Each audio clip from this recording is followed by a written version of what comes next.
Just a quick note that this podcast was recorded and created during the 2023 WGA and SAG-AFTRA strikes. Without the labor of the writers and actors currently on strike, the movies being covered here wouldn't exist. Please support our actors and writers in getting fair wages and compensation. Go to sagaftrastrike.org for more information. Welcome to Three Films and a Podcast, the show where destiny brought together three friends to enhance each other's cinematic journey by watching three new movies in a series of themed rounds. There is no claim of ownership on any film footage used in this episode, as all film footage is owned in its entirety by the copyright holders. And just like every car in Too Fast, Too Furious, this podcast contains spoilers. Enjoy! All right. Hello and welcome to Three Films and a Podcast. My name is Tyler Beck. I am joined, as always, by my dear friends Ben Lawhorn and Matt Weiler.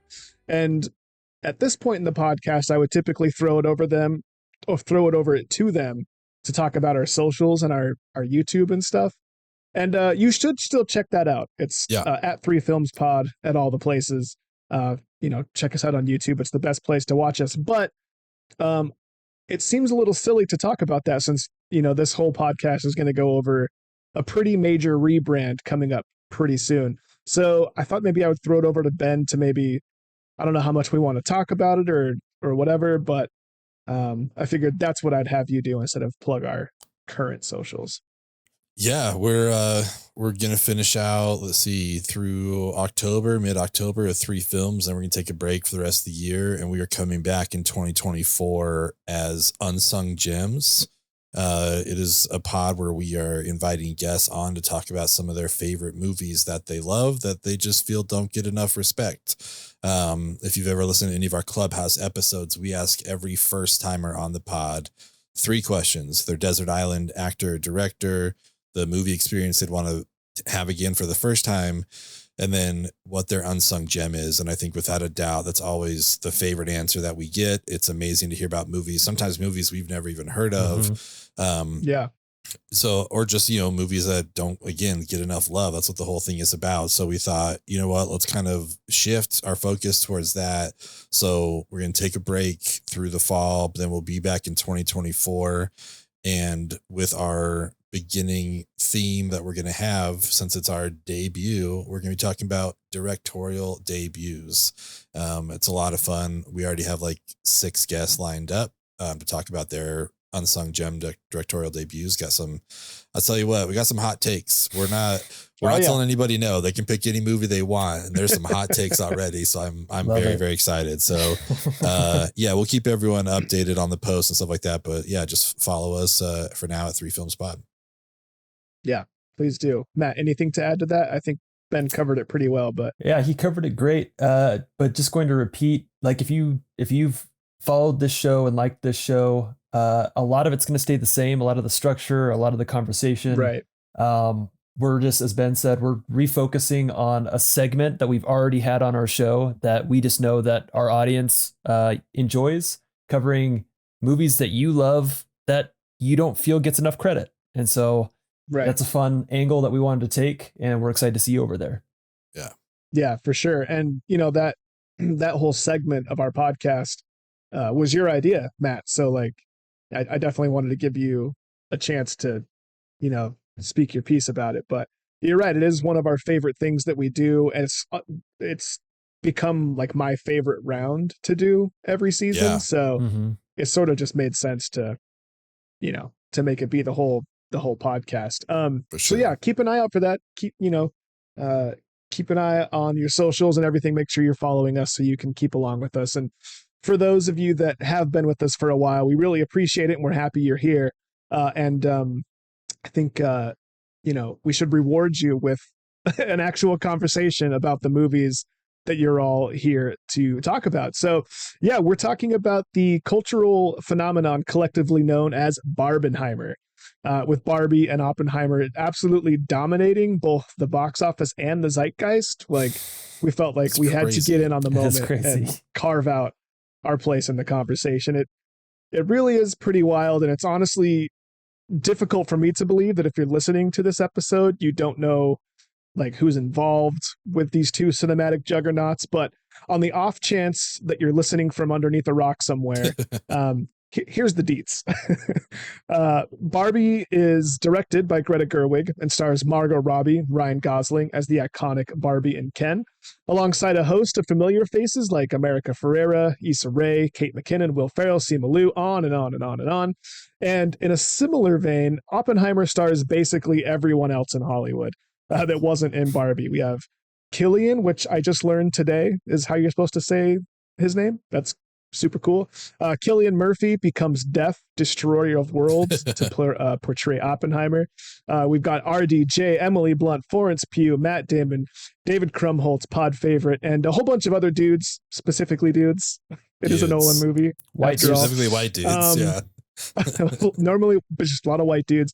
But anyways, the rest of the white dudes in Hollywood make up the rest of the all-star cast for Christopher Nolan. So, yeah, I just kind of want to get into it, guys. Like, what was your experiences with this movie, Ben? I know you were in Vegas. Like, I don't think you got a chance to double feature it, but yeah, just like walk us through a little bit of like your experience and your overall thoughts. I haven't even read your Letterboxd yet, so I'm excited. Well, it's because I've kept them both secret because I wanted to wait till we all chatted here. I'll kick it off in the order that I saw it. I saw Barbie first. I saw it the Wednesday before it came out at the Barbie blowout bash thing that they were throwing at some theaters. It was so fun to see everybody, like so many people dressed up. I had my Super Yaki directed by Greta Gerwig shirt on, which in retrospect, I probably should have worn tonight. But yeah, it was just such a fun experience. But that shirt crushed. Everyone loved it. It was really kind of cool to see. Like everyone else is in pink and I just had this black shirt on, but once they recognized what it was, like, oh, cool. That's like, you were also part of this, You're one of us. Yeah. One of us. One of us. It felt like such an inviting theater. You know what I mean? Like we've talked about it before. My partner and I, we've had a lot of bad experiences in theaters with talkers and things like that, but this felt like one of those almost like purposeful, like sing along movie experiences. You know what I mean? Just where everyone's just like, yeah, like people were clapping, people were cheering and stuff. Like, yeah, that's what this movie was for. It was such a fun experience. I'll just talk about that movie for now. Gosling really kind of blew me away. I don't know what I expected from this character, but it wasn't what we got. He was like unbelievable. He was so good. He still has my favorite line of the whole movie, which, like, if we were doing elevator pitches, it's what I would do. And I'm just going to say it now anyway. But it's like, it's when after he's come back and Barbie's like, you can't do that. And his response is figuratively and literally, watch me. Like, my favorite line of the whole movie. I'm like, I want to take that on now in my personal life because I loved how like sincere he was when he said that. But all the Kens were great. All the Barbies are great. Margot Robbie is awesome. I know there was like, she is Barbie, man. Right? Like this was tied at one point to Amy Schumer and then at one point to Anne Hathaway, who we all know is on my crush more. But Margot is the perfect person for this. Like I can't think of anyone who could have played this role better. I didn't know that Anne Hathaway was rumored. She would have been interesting. I wouldn't mind seeing that take of it. But Margot, this version is just so good that I can't want anything else. But I would watch the Anne Hathaway version. Oh yeah, I mean, I would totally see it. My understanding is when Margot got it, like with her production company, it was then Anne Hathaway brought it to Warner's, but then Margot got it, and it was her that wanted Greta Gerwig to do it, which I think was a great choice because we talk about directors who are like batting 1,000, and Lady Bird, Little Women, and now Barbie. It's like they're all heaters. Like she doesn't have a bad movie yet. Like they're all just so well done. I loved Barbie Land itself, the set direction, all that kind of stuff. The story was fun. Like there's some like thin parts for sure. But I think it's like fun the entire time. I was enjoying it. I would like, some of the, as usual, funny stuff gets ruined in the trailer, but is still, this time is still kind of hit in the movie, like again, to talk about Ken when he's like, I want to be a doctor. It's like, but you don't have a medical degree. He's like, but I'm a man. It's like just like his interpretation of what it means to be in the real world was so fun. So I liked it better in the movie because in the trailer, it lacks the rest of the context. Like we know what he's saying. We get the joke, but we're like, why, what the fuck? Like, why is Ken making that Yeah. joke? But it's perfect within the context of the movie, but like non sequitur like that in the trailer, it's like, that's funny, but like, why? Like, what's it's happening? Like, yeah, I get it, but like, it's just, it just seemed out of character for what you'd expect from Ken. But once you see the rest of it, it for totally sure. makes sense. Yeah. So Has like fun two to see lives. them in the real world. Like the whole cast was really good. Simu Liu was fun. Mhm. He's really cool as like the antagonist Ken, like with their little beef that they have. That whole like beat you off, man. Like that whole like argument. I don't know. There's so many good things in here, but I had a good time. I think Greta still has like a perfect record when it comes to her solo directorial Yeah. feature films. She's done such a good job. I don't know. We'll talk about it some more, but I want to let you guys talk about it. Matt, what were your thoughts on Barbie? Oh man, I had the best time. I like everything about this movie kind of reminded me, like we've done some of our like our our draft, like our fan cast drafts before, where we're like, let's pick a director, let's pick a cast. And like Yeah. that's kind of what this Barbie movie was for me, because when they were announcing things and they were announcing like the director, it was like, oh, like that would be cool. Like Greta Gerwig, like Yeah. wouldn't have been my first thought for a Barbie movie director, but like I was immediately excited for it. And then seeing the cast as they were released, which, if I'm not mistaken, like both Oppenheimer and Barbie were dropping their cast listing at the same time too, right? I believe so. Like so, everything yeah. was happening almost simultaneously with these releases. So it was fun to see those announcements. It was like everyone was either in Barbie or in Oppenheimer. And so yeah, I was immediately, my interest was piqued. So I knew I had a good feeling about the movie. But man, like a Barbie movie had no business. It didn't even need to be what this was. Yeah. Like Yeah. it did not need to be everything that this was, and we are the ultimate benefactor of all of that. Totally. It didn't need to have the messaging that it had. It didn't need to have the levels. And even just like some of the funnier like comedy in it, like it didn't need. And while it wasn't much of a little girls movie, it's like immediately just like it's immediately a classic in my opinion. Yeah. Right. Like it's going to be something that people reference forever now. Literally and figuratively. And figuratively. Yeah, it was so good. I felt like I had another thing to say about it, but ultimately, I just wanted to say that like there are people, who complain about how aggressive it was against the patriarchy and blah blah blah blah blah. But really, like on paper, the concept that Barbie would, if you just read out the synopsis, that Barbie leaves to the real world with Ken, and Ken goes back and turns Barbie Land into a man kingdom, and she has to go like reclaim it. That's hilarious. Yeah. Like objectively, that is a hilarious concept for a Barbie movie. And I was just grateful for it. Yeah, I was grateful to be a part of it. And yeah, I couldn't say more great things about this movie. Like when they get to the real world and they see like the 9 women on the poster or like the billboard in bathing suits, and there's like, oh, the Supreme Court. It's like, that's awesome. That's such a good line. Like that's so funny that's how it would be in Barbie Land, how it is in Barbie Land. And yeah, just quickly to your point, like even with the posters, remember when all those came out, it's like she's a Barbie, whatever. And it was just like he's just Ken. Yeah, like I loved all of that. And the person besides Gosling that really got me in this movie, it was Michael Cera as Alan. Oh man, like he was more so funny. Like that's like such a Michael Cera role too. It really is. Yeah, it was so good. And like he just joins all the girls at the end on their little heist and stuff. And he's got a jumpsuit with them. Yeah, so his little like dance moves are he was perfect as well. So I don't know. I just want to comment on that. Yes. Yeah. So good. No, echoing all of that. And further to your point, Matt, like I don't understand what did you expect? It's a movie about Barbie. Like the Barbie, the entirety of her existence has been technically anti-man. Ken's always been the accessory. That's the fucking joke. That's the point. Like, what did you Yeah. expect? Like, it's so frustrating. And it's like, I try not to let I feel like I'm just being trolled. I'm like, there's no way you don't get this joke. There's no fucking way you don't get it. Yeah. Unless like like, even if you are so fully entrenched in the patriarchy, it's still saying like, you're right. But like, what are you going to do? Look, Like, you yeah. still win. Like, what are you possibly upset about? It's fucking Look, crazy to me. This movie makes fun of Mattel. Like, Mattel is in on the joke. Totally. Like, Yeah. you can have a good time with it. You can even be a subscriber of the patriarchy and still think this movie's hilarious. Sure.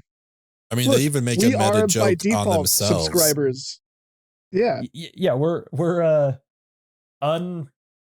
what is it? Like, whether we like it or not, yeah. we're a part of it. You know what I mean? So it's Yeah. like, just like, let's just acknowledge it. And like, I don't know, maybe we can find some middle ground. Like, you know, I feel like I always get on my soapbox when this kind of stuff comes up, but I'm just like, well, I just don't get the big deal. And it's like, what It's did you kinda- expect from a Just enjoy movie a about funny Barbie? movie. Like, Yeah. For real. Yeah. Like it was gonna be like a like explaining the positive sides of feminism, which like is only a positive thing. Like it's all about equality. Like that's all good, you know. And they're also to the point though where they could make the meta commentary, you know, with the Helen Mirren like voiceover and stuff, and Barbie's just like, oh, I'm just like a regular person. And they pause and it's like, note to the filmmakers, don't have Margot Robbie say she just looks like a regular person if you want this message to hit. Like nobody looks like Margot Robbie. And it's like, yeah, exactly, you know. And same as like all the stuff with Mattel, it's like I think that's what made it work for me even more, is they didn't shy away from like,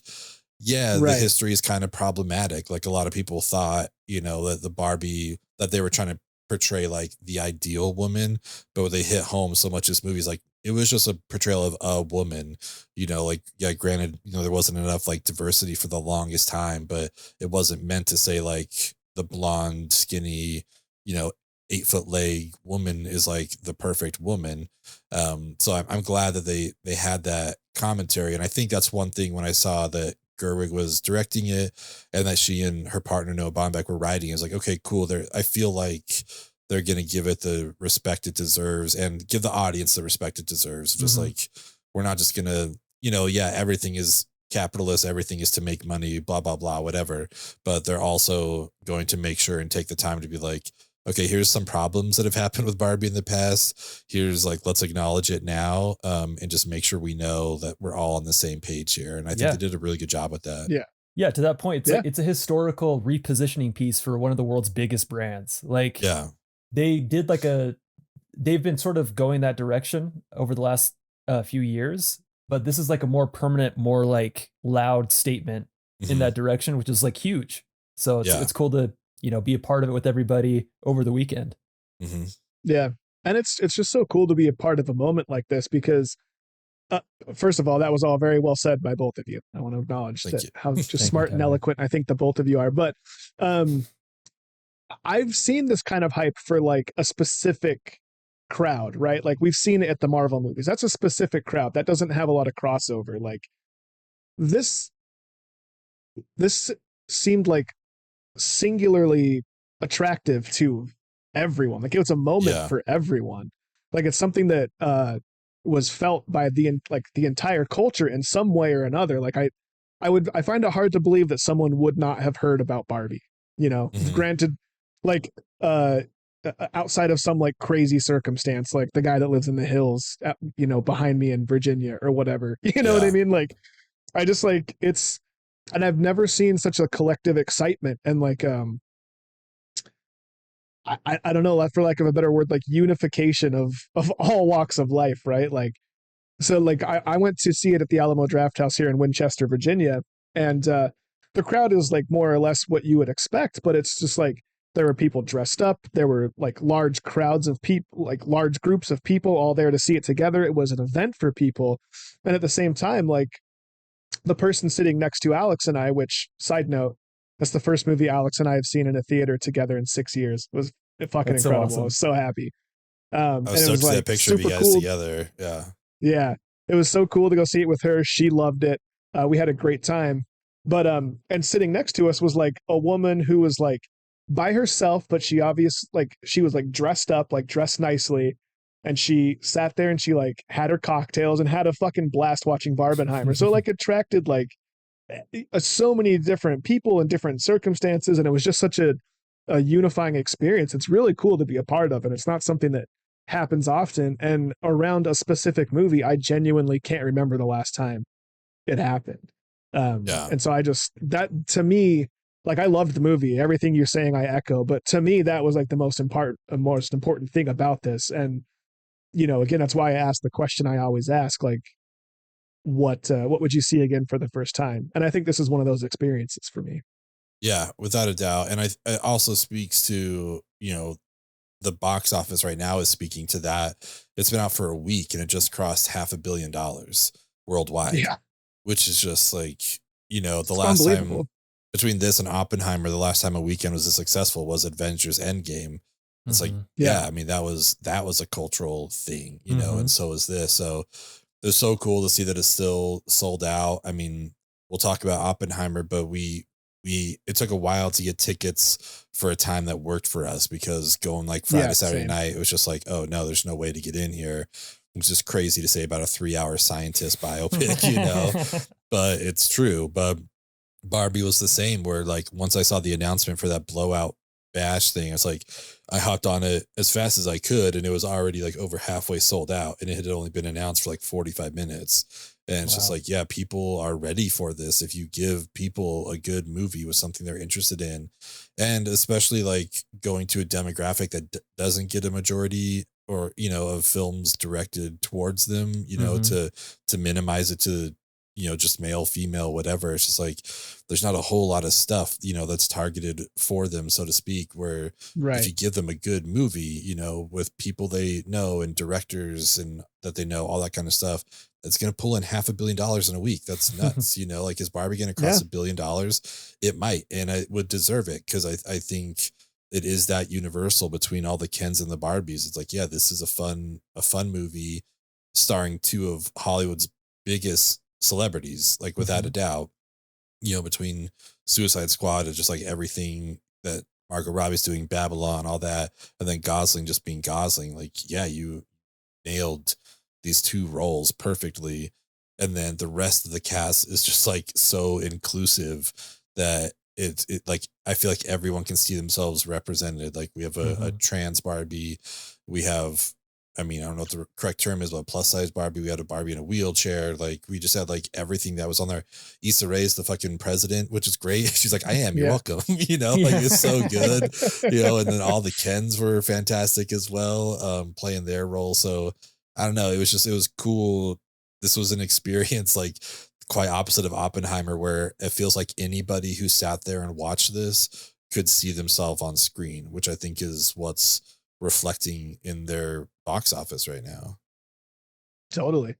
Well, let's get into it. Let's get into Oppenheimer. I mean, I think we could go on and on and on about Barbie, and maybe we Yeah. should. But this is this is a two picture show here. So let's dive right into Oppenheimer. I don't know, Matt, why don't you start us off this time?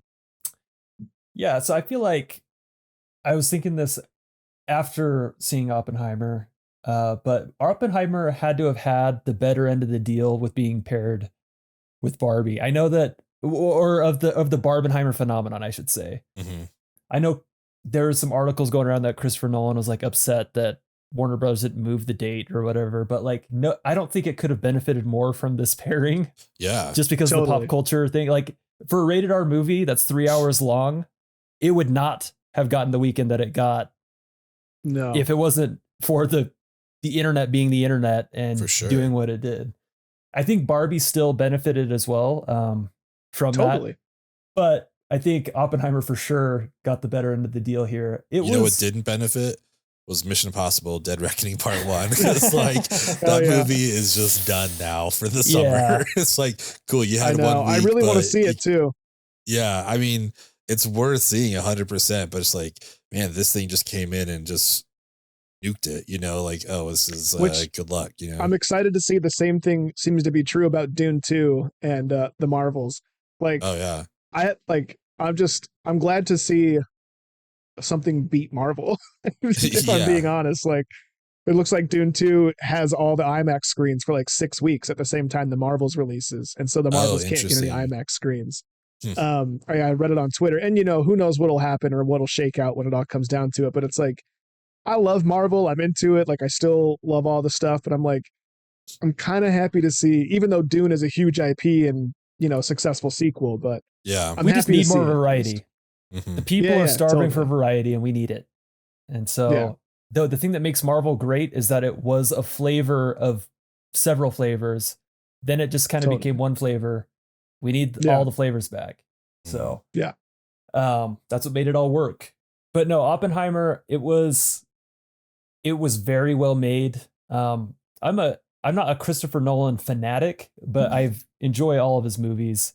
I like that he is a director who is he's a true craftsman. He is trying to bring you something new every movie. He's trying to push some limits in some area, and Yeah. I appreciate that. And it's always cool to see what he's gonna try to do. And it was cool to see him handle a biopic. I Because of the movie, I started reading. I got about 80% through that biography, American Prometheus. Super interesting, and I think he did an awesome job with depicting these characters in the movie.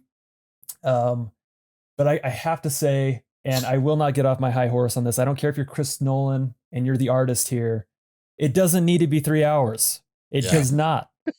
Like, and I've said this before, and I will. This is where I get more critical of directors. Is part of the director's job is showing the restraint, and it was everything in that 3 hours was great and well made. So there's no question there. I trust you, Christopher Nolan. I do, but you could have. I know where you could have cut things. You know where you could have cut things. Yeah. And it would have been a better movie if you had, in my opinion. Yeah, I think that's totally fair. For me, it's hard not to feel that runtime, It really is. Like, it's long. I think my overall review of this is that it is a movie I respect more than I like.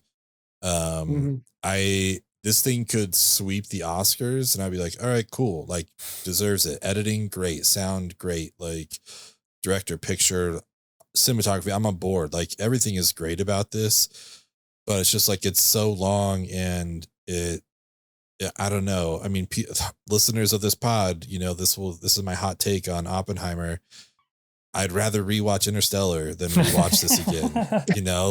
Like, wow. That's music to my ears. It's like, wow. Ben finally saying words. something good about Interstellar. One good thing about it. But again, like, it's not a reflection of like how good this movie is or how well it's crafted. It's just like, okay, I saw it. I'm good. Like, I feel good on this. Amazing performances. Like, everyone's doing great. It was so fun to see RDJ like not in a mocap suit. Like, it was cool to see him acting again. I don't know. Yeah. I missed Dr. Doolittle and like some of the other weird things he's done since becoming Iron Man. But it was fun to see like, oh yeah, this is the dude from Kiss Kiss Bang Bang. Like, this is like the Chaplin guy. This is the guy who's like, he can act, and he's given a role where he can do that. I thought he was so good. Our boy Han Solo, Alden Ehrenreich, like, I thought he did great. Really, everyone is like doing a wonderful job here. Matt Damon was fun. That little, I don't know, I'm not going to go through and name everybody, but this did also kind of feel like a lot of Nolan movies where it's that Billy on the Street bit of like, for $1, name a woman, because it's like, we got Emily Blunt and Florence Pugh with like, in a 3-hour runtime, to give them a combined maybe 10 minutes where it's like them. That's insane. Like, you have like two of the greatest actresses living right now. And like, granted, like, they get some memorable stuff, to say the least, like, without spoiling too much, they get their moments, but I just feel like I wanted more from them, or maybe less of like everyone else, whatever was going to balance it out a little bit better. And it also kind of felt like we knew where this was heading, like to the Trinity test, like obviously that was going to be like the big moment. That's the poster, is him like looking through the hole and watching the explosion and stuff. And that happens 2 hours through. And then it's like, okay, well now what? It's like that's you did it, and now we still have an hour left, and that's like it just feels like literally impossible to live up to. Like been building the Yeah. tension here solidly for the last like 45 minutes, but really for the last 2 hours, like we're building up to this. Now it's happened, handled wonderfully. Like dropping the sound out was crazy. It's like to hear them like breathing and just like moving around and stuff. And then when it kicks back in, like holy shit, like it was Yeah. intense. And that's like again why this dessert, like obviously there's like we still have 5 months of movies that are going to come out, but as of right now, I can't think of a technical award that any other movie deserves over this. Like I don't know what's happening with Dune, if it's going to 2024 or not, but to me that'd be the biggest competition if it would be the two of them. But I don't know. It was so well done. I will see every Chris Nolan movie, like he's earned my like just buy a ticket and go see it, kind of thing. He's that good. I think he has some masterpieces in his filmography. But this one for me, it's another example again of like, the Interstellar or something like that, where it's like, I know this is technically a really good movie, like Tenet, like technically what you achieved was really good, but it's just like not hitting for me personally. I'm enjoying what I'm looking at more than like what it is, if that makes sense. Um, Also, he's just like, this is such a talky movie, and like what I'm doing right Yeah. now, just like talking nonstop. But like, it's just such a talky movie, and it's like I'm here for the spectacle, and we got some amazing spectacle. We got maybe the best spectacle he's ever done. Um, but it's like it's like this was the opposite of Tenet, where the plot didn't matter and the talking didn't matter, and it was just what you were looking at. And this felt like where it was all the talking that mattered, and then we got like a little bit of spectacle in there as well. So it was interesting to see that kind of split up between those two movies of what I feel like he combined really well in stuff like Inception, where we got spectacle, but also some interesting plot and things like that. So, um, yeah, I don't know. It's like, it's a weird feeling to leave the theater just feeling like in the middle, like I wasn't disappointed in it by any means. Like it was a good 3 hours. Like I saw something that I don't think any other director could do, and it was done really, really well. But I was like, this is like super low on my rewatchability personally when it comes to Nolan films. Like if I'm Desert Island, this is in week 2, maybe, after I've watched Dark Knight like 6 times, it's like, all right, let's watch Oppenheimer again. That's kind of where this falls for me. So I respect it. It's technically a Marvel, but I don't know that it hit for me. Yeah, I couldn't possibly agree more, to the point where it's like I almost don't even need to say anything. Okay. Like, I echo you like 100% completely. Like I had to sit and think about this for like 2 days before I could try and rate it on Letterboxd, or like Yeah. try to write something about it or even speak about it. I will say, like, I realized like driving home that I was like really affected by it. Like it like almost in a bad way. Like it really like triggered my anxiety like pretty bad. I like Yeah. didn't have like a panic attack or anything, but like I was definitely like on edge, like super anxious most of the rest of the evening. To the point where I had to like talk to Alex about it. I'm like freaking the fuck out over here. So anyways, so to that effect, like, yeah, like what more can you ask from a movie or any piece of art to give you some sort of like visceral response, right? I might argue that I would prefer not to have my anxiety triggered, but like, at least I know I'm still alive, I guess. I don't know. Yeah. But beyond that, like, I don't like, I don't know how much I enjoyed. I didn't have fun watching the movie, but I enjoyed everything I saw. Does that make any sense? Yeah, Like, for sure. Like honestly, I think I would put this on my homework movie Rushmore, like right now. Like you kind of have to see this movie because it is like a technical and cinematic achievement. Everything about it, the performances, the acting, the whatever, everything you listed, like honestly, I can't imagine anyone doing it better, but it just wasn't for me. Like what was presented to me, like wasn't for me. You know what I Yeah. mean? And so, yeah, I was thinking like, I would probably watch almost any movie before I watched this again, unless like Alex said she wants to watch it. Like I'll watch it with her. I'll watch it if there's like a reason, but I'm not just gonna like Yeah. necessarily choose to watch it. And it's not even because I didn't like it, but I just was like, I'm good. Like I saw it. It just Well, it's funny you're saying all I this. think I Like, get it. I just don't care, I guess. yeah, no, I'm with you.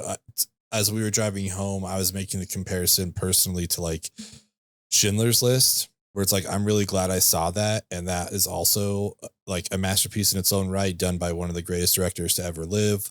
It's an amazing movie. But it's just like I've seen it, like I've seen it twice, but it's like I don't need to see it again. Like it's a tough Yeah. subject. And it's just, yeah, it's not a bummer movie, but like it's a bummer, just to like know what the whole context is. And that's kind of what happens here too, where like Yeah. I do think the cross-cutting timelines is used in an interesting way to get all the backstory and stuff like that. But I also think like Nolan isn't really known for his dialogue, like that's not Yeah. his thing. And I It's think the tough for a best talking movie. it really is. And I think the best stuff he's written has been with his brother, and his brother wasn't on this with him. I think his brother, who helped write like Westworld and stuff like that, a TV show, like he's really good at that stuff. And I think Chris Nolan is like super good at the director side of things. So it's hard when you have a 3-hour talky movie for it to like not be the director's strength necessarily. So, Right. yeah, I'm like, you got to try, good on yeah, him. yeah, for sure. You got the budget. I could They're never gonna let do you it. do it. Yeah, exactly. And again, it's like there are some negatives about it, but like if you told me this is gonna win everything, I'd be like, I get it. Like like all these people that have it as 5 stars on Letterboxd, like I get it. It's cool. Like I would never. I'm not gonna criticize someone for thinking this is his best movie ever, because I understand technically why that's right. I think I'm stuck on Mission Impossible because we just covered it on the 24 minutes of A24, but it's like, I'm aware that Mission Impossible Fallout is the best Mission Impossible movie. Like it's like objectively the greatest one that they did, but my favorite is Ghost Protocol. Like that's the most fun I have, it's Yeah. like, give me Ghost Protocol. And that's kind of how I feel about this, where it's like, I'm aware that he achieved stuff that's never been done before, that no other director could do. Like I get all that, but at the same time, it's just like, I'm going to throw on Inception. I'm going to throw on Dark Knight. I'm going to throw on something else. If you're asking me like, what's a Chris Nolan movie to watch? Like watch one of these, or this is what I want to rewatch. But it's not to take away from the achievement. It's just like, it's not going to land for everybody. And unfortunately, it sounds like Tyler and I aren't everybody in this one. Yeah. So, And that's the funny thing is like, I rated it 4.5 stars on Letterboxd. I honestly couldn't really see any reason not to give it 5 stars, other than the fact that I feel like for a movie to be perfect, it should land for me. You know what I mean? Like, not that or I'm hang the some ultimate dong, litmus test. like let's leaving it out, yeah. the nudity here. Like, yeah, come on. Yeah. Let's see. I was gonna try to make a wiener joke about Cillian Murphy, but I'm not quick enough. We're trying to like William Murphy. Let's see his little William his Murphy. Dick. Let's see his Murphy. Yeah. Yeah, Oppenheimer. I don't know. Was there anything else you guys wanted to say about it? I'm honestly, it's great. Like, go see both of these movies. Go see Oppenheimer. Whatever. That's not what we do here. Is try to convince people to watch movies. In fact, maybe do you guys want to do our Instagram elevator pitches real quick? Sure. Yeah. Yeah. Let's do it. Let's just do those real quick, because I mean, look, we want people to see these movies, whether or not we liked or would see Oppenheimer again, or we think Barbie's great or whatever. Like, I think people should go see these movies. So longtime listeners know we usually jump into our elevator pitch here, where we choose a scene to try and convince someone as if we were in the elevator with them. But this time we wanted to open it up to Instagram and just have our listeners put in some scenes that they like. So yeah, I just thought I'm just pulling them up here on the old Instagram. I just thought it'd be a kind of a fun way to quickly go through it. Caleb B. Jeter off of Instagram for Barbie said he would show I'm Just Ken because Gosling is keen. Gosling is king. Yeah, he is. It's a really cool pitch to show a Ken scene for the Barbie movie. You know what I mean? It's kind of like, I don't know. It's and I will say, if any of our listeners think that I wasn't sitting there in the theater replacing every Ken with Ben, you're sorely mistaken, because I just kept thinking like, I'm just Ben, I'm Ben F. Like I like this stuff is made for me. Like I'm gonna get Matt to make me a I am Ben F hoodie. Like I'm very excited about that. Yeah, that's a great scene. It's a great song. It's so good. So happy for you that you get to do that. I'm so jealous. That's incredible. Caleb B. Jeter also put in for Oppenheimer. He wants to show the conversation with Einstein because that's two of the most important people talking, and I think that's cool. I'm not going to argue for or against any Oppenheimer scene because I'm just like, I don't know, man. Like, do your homework and go check it out. But it was cool to see Einstein. It's kind of like, oh shit, it's fucking Einstein, dude. Like he's such a like a mythological figure. You know what I mean? It's interesting that he could like, you know, he was that close to us, or there was a real person that this feasibly could have happened. You know what I mean? Einstein should be in more movies. Yeah. We got IQ and Walter Matthau played him. What else? We need more Einstein. What's our Einstein Rushmore? Yeah. It'd be cool if he could just like be a background character in a lot of movies, you know? Yeah. Anything that's like time appropriate, just have him like walk through the background just randomly. Albert Einstein. Yeah. Look at that. Our friends over at Real Ramblin', the Real Ramblin' podcast, give them a look on Instagram and whatnot when you have a second. He would show the gym scene for Oppenheimer. And I think that might have been the scene that like sent me into my anxiety attack, because that is some harrowing stuff. And that's what I mean about this movie is like, there are incredibly effective scenes in this movie. Like it's worth seeing. Like, go give it a shot. And I think the gym scene is a perfectly good representation of that.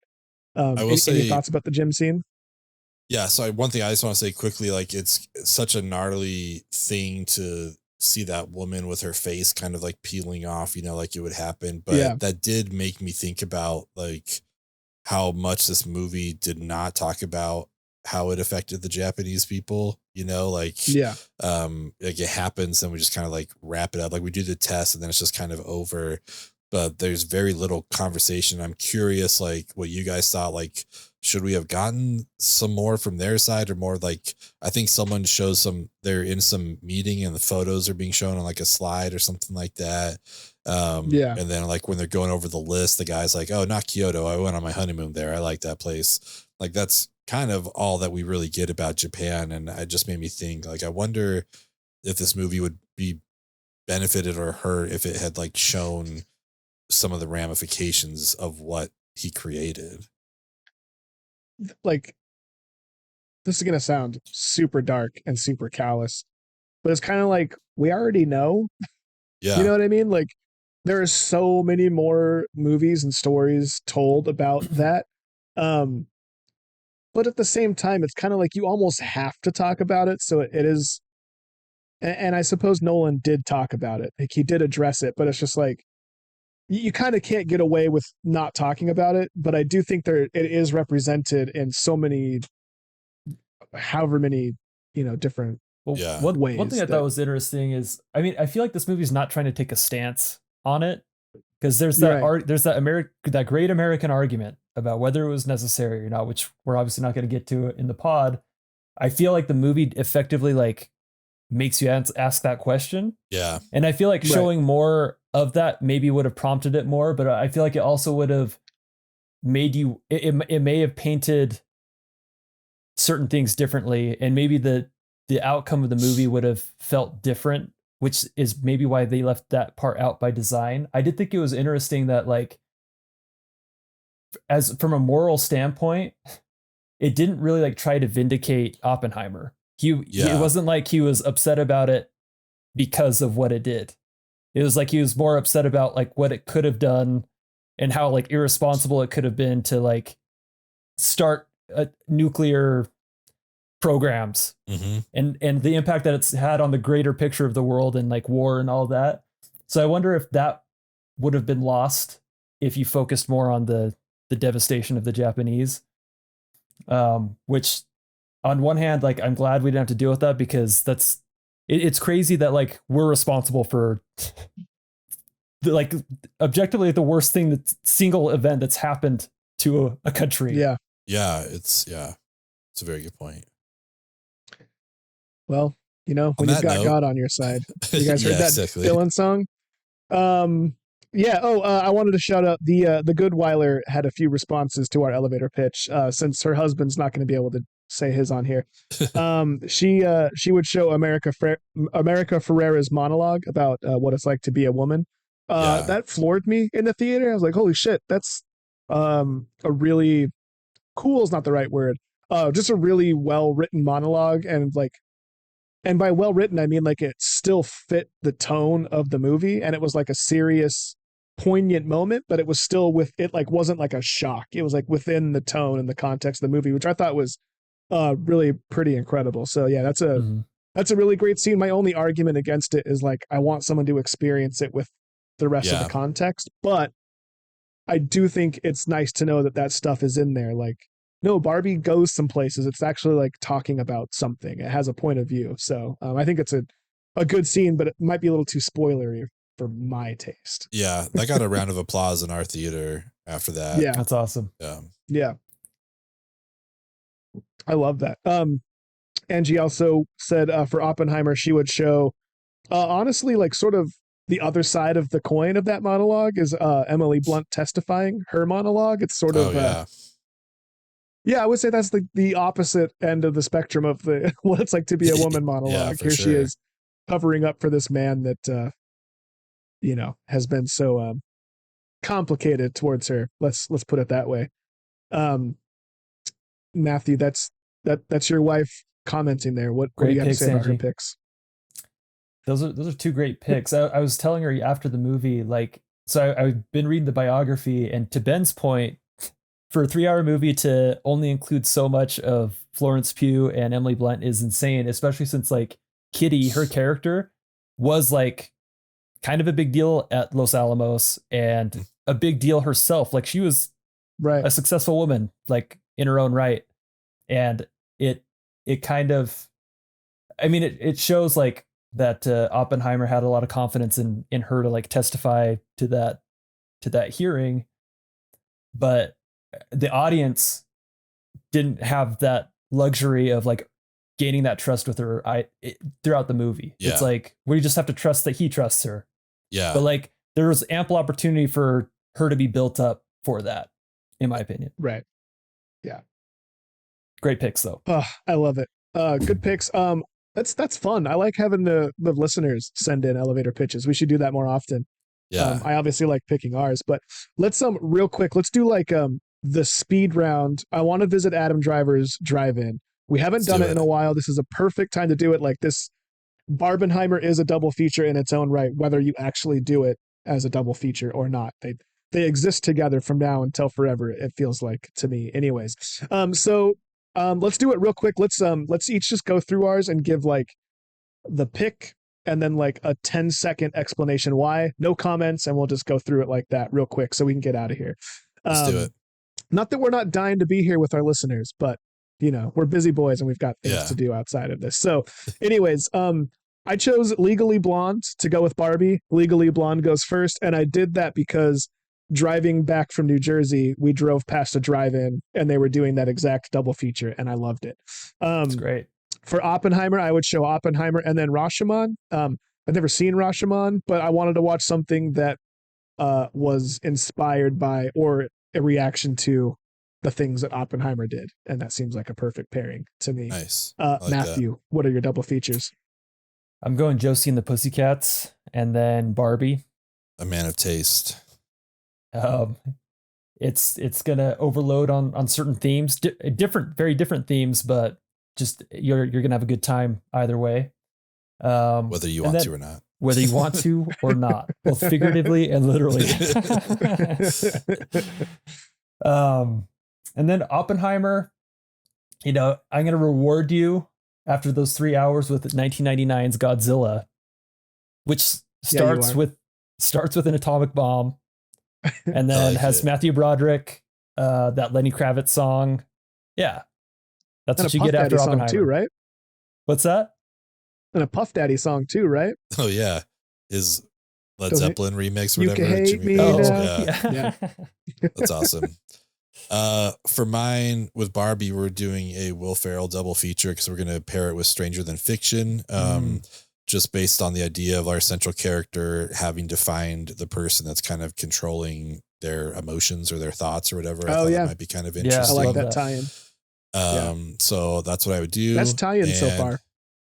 I think no, never mind. But yeah, thank you. I appreciate that. And then for Oppenheimer, I'm going to go with The Social Network because I think that is a movie about a quote unquote genius, whatever, that is a talkie movie, but that's really well written. I mean, it's Sorkin, you know, I mean, the dude knows what he's doing, directed by Fincher. So I would show that afterwards to be like, this is a great example of what Nolan was going for, in my opinion. It's gonna be a long night, but I think it'd be a good night. Yeah, I love it. That's beautiful. I want to mention, I saw a lot of cool movie related stuff in New Jersey. There was like we went to the beach and there was like a free movie night on the beach and they were playing like Jaws and Jurassic Park and the Jumanji, like really cool, fun movies. And I was like, oh man, I love seeing that kind of stuff. So shout out New Jersey, big movie state, drive-ins and all. And shout out to all of you who are still here with us, listening, subscribing, watching along, following along, leaving comments, liking, and telling all your friends. We are at 3 Films Pod on all the socials. And yeah, we'll see you next week. And eventually we'll see you from a whole new perspective. Yes, indeed. We'll see you next time, guys. See ya.